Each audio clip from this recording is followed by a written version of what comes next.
Okay, hello guys, it's me again, Ulinuha Mumtaza, and this is my final project. And in today's video, I'm going to try to give you more information about gerund, because I know some of us may be still confused about gerund in learning grammar. So without any further ado, let's start the video. Okay, we are going to talk about gerund, and that is my name and my student number. So let's get on to the next slide. Okay, first of all, let's identify what is gerund. Gerund is infinitive plus ing. It is a common part of speech, and it is the words that form with verbs but act as nouns, and a gerund always contains the ing in the end of word. Okay, I have some example that using a gerund in the sentence, and the gerund is singing, that is sing plus ing, but one of them is not the gerund of the sentence. So can you guess it which one is not the gerund from the sentences? And the answer is the third one. Third one is Luna is singing Coldplay songs. Okay, it's not the gerund because singing here act not as a noun, it is as a verb, and it came after the is, that is to be, so it became the present continuous tense, that is to be plus verb in. So you're gonna found another reason in the next slide. Okay, we know that the gerund is infinitive plus ing. So what is the function and where is the position of gerund? And here's the answer. This gerund, can be as a subject, as an object, as a complement, and it can appear after preposition and after phrasal verb. Gerund as a subject. As a subject, it is at the first word at the sentence, and it is as a general activity, and it's begin a sentence but not to imperative sentence. And for the example, staying at home doesn't have to be frustrating. Okay, staying here is begin a sentence, is the first word of the sentence, and staying is the general activity. So it is begin a sentence and it's not the imperative sentence. So it is a gerund as a subject. And the next example is eating fruits and vegetables is important to your healthy.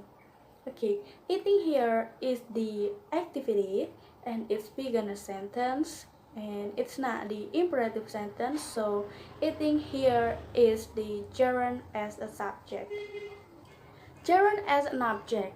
Okay, as an object, it is appear after verb and in the object position, and it is explaining something with the verb, and the verb that commonly used before gerund are like, dislike, love, prefer, etc. And we can move to the example.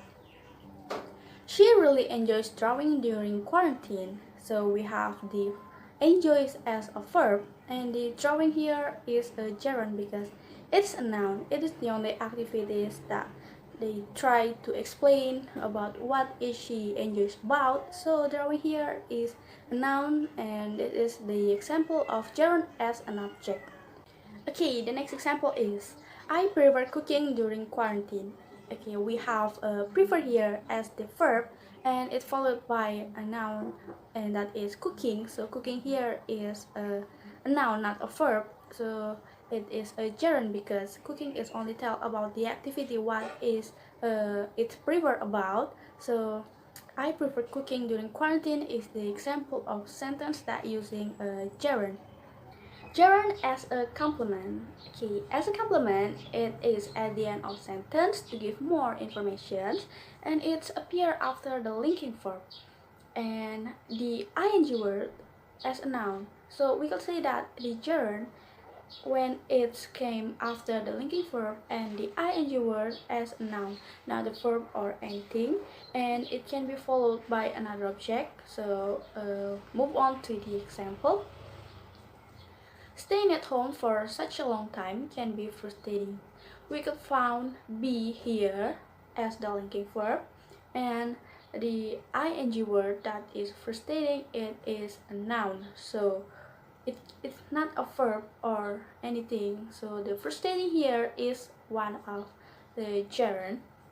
And the next example, one of the best thing is having breakfast in bed. Okay, we found the to be here, that is, and that is the linking verb, so it is followed by the noun, that is having. So having here is only talk about activities.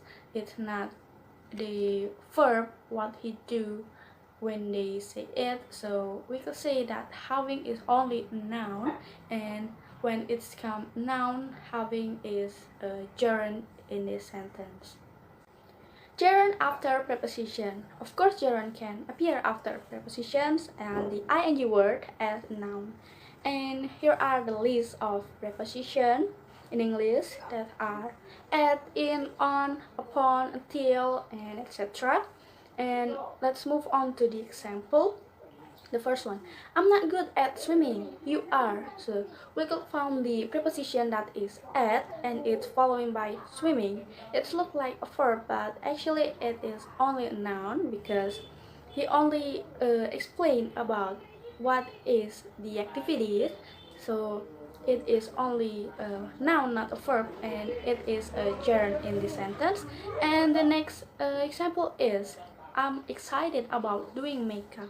So when someone say this, she is not doing makeup exactly. So she only talk about that she is excited about doing makeup. So doing here is only talk about the activities, so it is a noun, not a verb. And about here is a preposition, so it is the example of a sentence that using gerund after preposition.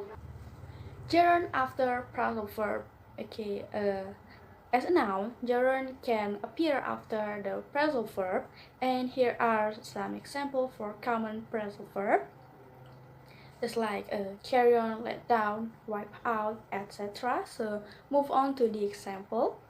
The first example is, I will not give up swimming until I can. Okay, we could find the phrasal verb that is give up, and it's following by swimming. Swimming is look like the verb, but it's not the verb. It's only someone that tell the swimming as the activity, so it is noun, and it is came after the phrasal verb, so it is the example of a sentence that using gerund after phrasal verb. Okay, the next example. An hour before she go to groceries, she cannot stop do over checking the shopping list.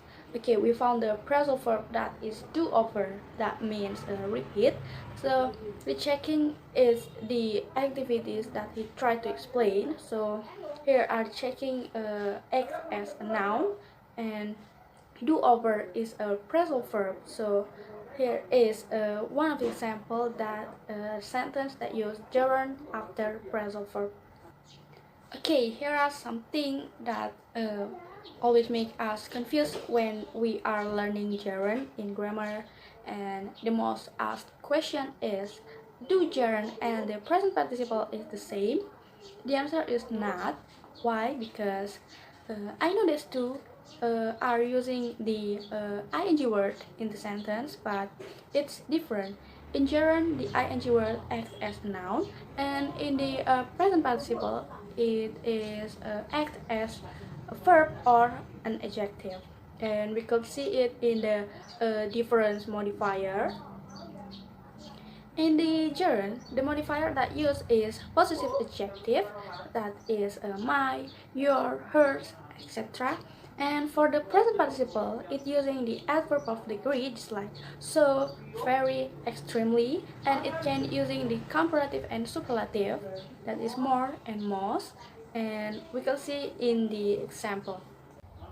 So here are the example. First one is, your coming is the only thing I wait now.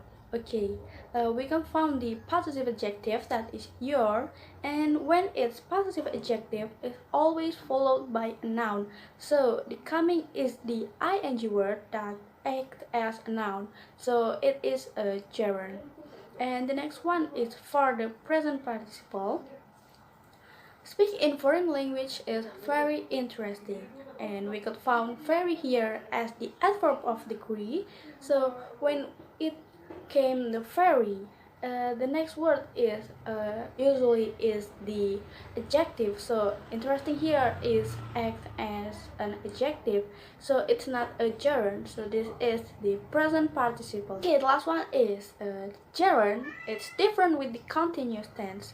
I know both of them are using the ing word in the sentence, but here are the difference. In gerund, the ing word acts as a noun, and for the continuous tense, it is act as a verb. And we can see from these formula differences. For the gerund, the ing word is the infinitive plus ing, and for the continuous tense, it is to be plus verb plus ing. So in the gerund, we could use this ing word after preposition, after phrasal verb, and etc. And for the continuous tense, it becomes after the subject and to be plus verb plus ing. So it is to what is it, to explain about that is the thing that you do. So it's not a noun, so it is different with the gerund. Okay, here's the example. Okay, I have two sentences here that using is eating in the middle of sentence, but this is are different. The best part of eating fried chicken is eating the chicken skin. Is here is came as the linking verb, like what I said before.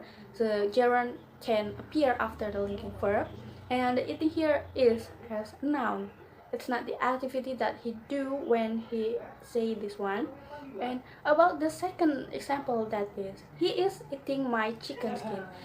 It is the continuous tense. It's different with the first one. The first one is the noun after linking verb, and the second one is the verb after to be. So here is the difference between gerund and continuous tense. Okay, I think that's all the information that I can share with you, and I hope this video can help you in learning gerund, and I'll be glad if it can help you. So thank you for watching this video. If you are watching until the end, I really appreciate it. Thank you, and I will see you in my next video. Bye bye.